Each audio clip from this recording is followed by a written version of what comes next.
Hey guys, it's KevyDog4. These are the NBA standings as of yesterday, December 16th, 2016. So if you haven't seen my videos before, this result column is the results of the games. These are yesterday's games. So these are the results. Over here is the team that they played, and over here, this green region is the top 8 teams. And if there's a tie for 8th place, it will extend however many places it needs to, because it doesn't account for tiebreakers.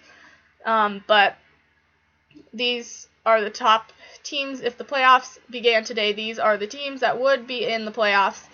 So I'm going to start with the Eastern Conference. I'm going to go by division. Atlantic is first. Toronto is 18-8. They are 4 games ahead of Boston and New York, who are tied, but Boston has the tiebreaker. They are 14-12. There's a big jump between 3rd and 4th place. Brooklyn is in 4th place. They are 7-18, 10.5 games back. And Philadelphia brings up the rear in the division, conference, and tied for the worst record in the league. They are 6-20, 12 games back. So the Central, Cleveland is 18-6. They're 5.5 games ahead of Milwaukee. Milwaukee is 13-12, 5.5 games. Detroit is 6 games back, tied with Chicago. Detroit is 14-14, and Chicago is 13-13. 50% win percentage for both, but tiebreaker goes to Detroit. And 5th place is Indiana, 13-14, only team in the division under 500. They're 6.5 games back. Southeast Division, Charlotte is 14-13. They're half of a game ahead of Atlanta, who is 13-13. Washington is 11-14. They're 2 games back of Charlotte. Orlando is 12-16, 2.5 games back. And Miami is 9-18, and they are 5 games back. So if the playoffs began today, the Eastern Conference standings would be number 1, Cleveland, number 2, Toronto, tied for 3rd place, but the tiebreaker goes to Boston. So number 3, Boston, number 4, New York. Number 5 would go to Milwaukee. Number 6 is Charlotte. Number 7, 8, and 9 is a tie. That's why there are 9 highlighted. But number 7 would go to Detroit, and number 8 would go to Atlanta, and Chicago would miss out, and they would be number 9. So those are your top 8 teams. And really, there are a lot of teams that are very close. The standings have really been jumping around, because yesterday, at the beginning of the day, Milwaukee, I believe, was in 8th place, and they jumped all the way up to 5 with 1 win. And by beating the Bulls, they jumped all the way down to 9th. So the Eastern Conference is very close and competitive for the most part starting out this year. Once you get past Orlando, who is 8 games back of Cleveland and 2 games back of the number 8 spot, they're 2 games back, you get to Miami, and they are 4.5 games back of that spot. So after you get to 12th place, 13, 14, and 15 are further down than everybody else. For the most part, everyone else is in a really tight clump, mostly between 5 and 8 games back. 2 are like the number 1, 2 seeds. They are 1 game apart of each other, and then number 3 seed is 5 games back of the lead. So tight division, especially between seeds 3 and 12. Anything can really change over the course of a couple days there. But Cleveland and Toronto have a significant lead, and the Heat, Nets, and Sixers are falling behind. So let's go to the Western Conference now. Hopefully you can read this, because at the angle I have my screen at, I'm having a hard time. So if you can't see, just tilt your screen differently. So let's go with the Pacific Division first. Golden State is leading. They have a league best 23-4 record. Los Angeles Clippers, they are 3 games back of Golden State. They are 20-7. They are the only 2 teams in this division with a winning record. Sacramento is 3rd. They are 10-16, 12.5 games back. Big jump. Los Angeles, they've lost I want to say they lost 8 straight before winning last night, and most of that I think was probably because D'Angelo Russell was out for a couple weeks. So they have fallen significantly behind. They're 11-18. They are 13 games back, and Phoenix is 14 games back with a record of 8-18.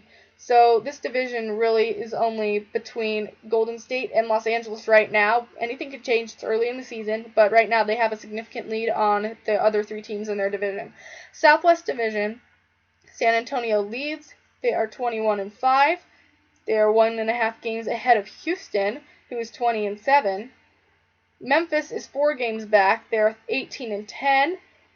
The Pelicans are 9-19, 13 games back. That's where the gap is there between 3 and 4. And Dallas is 6-20, 15 games back, bringing up the rear in the Western Conference, tied with the Sixers for the worst record in the league so far this year. So for the Northwest Division, this is something I haven't seen in a very long time. The Thunder are not leading this division. The Jazz are. I haven't seen the Jazz leading this division in so many years. So I think it's interesting to see them leading their division. But they're 17-10. They're 1.5 games ahead of the Thunder now, who are 15-11. The Blazers are under 500, but they still would be in the playoffs if they began today. The Western Conference, they're really beating up on each other. So there's a lot of really in-the-middle teams that would have better records had they not had to play the teams ahead of them so many times, because you have Golden State, who's only lost 4 times. They've beat 23 teams. And if Portland's ended up playing teams like Utah and Oklahoma City and Golden State, Los Angeles, all these teams so many times, that's what puts them so low, even though they're likely better than their record says, because they're in the Western Conference, you're either really good or you're really bad, as is shown by especially the Southwest Division. You have 3 teams that are really solid and 2 teams that are just falling really far behind. So anyways, Oklahoma City 15-11, Portland 13-15, 4.5 games back. Denver is 6.5 games back, 10-16 record, and Minnesota is 7-18, 9 games back. So if the playoffs ended today, we have an exact 8 here. Number 1 would be Golden State. Obviously, they have the league's best record. Number 2 would be San Antonio, league's second best record. And then number 3 is the Clippers, and they are tied with the Rockets for third, but they have the tiebreaker. So number 4 is Houston.